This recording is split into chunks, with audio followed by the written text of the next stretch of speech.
Murshidabad medical college হাসপাতালের নিরাপত্তা ব্যবস্থা সরেজমিনে খতিয়ে দেখতে বহরমপুরে এলেন রাজ্যের প্রাক্তন ডিজি সুরজিৎ কর পুরকায়স্থ ও এক প্রতিনিধি দল।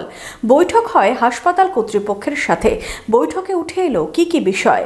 মনোবীক্ষণ পলিক্লিনিক, চিকিৎসার জগতে এক দশক। এখন এখানে সব বিষয়ে ডাক্তারবাবু একসাথে তলায়। ফোন করুন 7477799515 এই নম্বরে।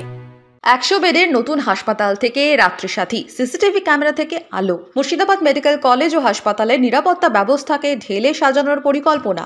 মালদা ও মুর্শিদাবাদ মেডিকেল কলেজ হাসপাতালের নিরাপত্তা ব্যবস্থা সরেজমিনে খতিয়ে দেখতে বহরমপুরে আসে রাজ্যের প্রতিনিধি দল। বৃহস্পতিবার বহরমপুরে মুর্শিদাবাদ মেডিকেল কলেজ ও হাসপাতালে হয় উচ্চ পর্যায়ের বৈঠক। সেখানেই উঠে আসে নানান বিষয়। যে বৈঠকে অংশ নেন রাজ্যের প্রাক্তন ডিজি সুরজিৎ কর পুরকায়স্থ। দুই মেডিকেল কলেজের কর্তৃপক্ষের সাথে হয় আলোচনা। দীর্ঘ আলোচনা বৈঠকের পর কি জানালেন প্রাক্তন ডিজি? আমাদের একটা state level security audit team এখানে এসেছিল। আমরা মালদা মেডিকেল কলেজ আর Murshidabad medical college and hospitals নিয়ে আলোচনা করেছি। এখানে আমরা প্রত্যেকটা স্টেক হোল্ডার যারা আছে সবাই এখানে ছিলেন। অ্যাডমিনিস্ট্রেশনের লোক তারাও ছিলেন।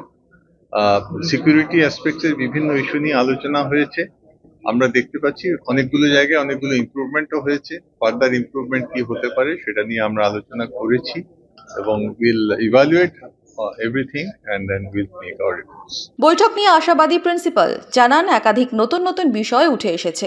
আমরা 100 বেডের হসপিটালটা আমরা যদি তাড়াতাড়ি মানে ওপেন করতে পারি সেটা আমরা রিকোয়েস্ট করলাম, যাতে ওটা অক্সিজেন পাইপলাইনটা দেওয়া যায়, তাতে আমরা 100টা বেড একটা অ্যাডিশন করতে পারি।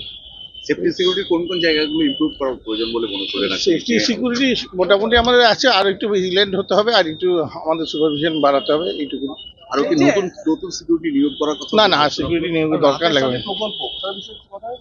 হ্যাঁ, রাতের সাথী প্রকল্প তো রাতের সাথী প্রকল্পে আমাদের এখানে যেগুলো ছিল লাইট, মানে স্ট্রিট লাইট, তারপরে আমাদের সিকিউরিটি সিসিটিভি ক্যামেরা, এগুলো নিয়ে আলোচনা হলো। Bureau report, imagine community media.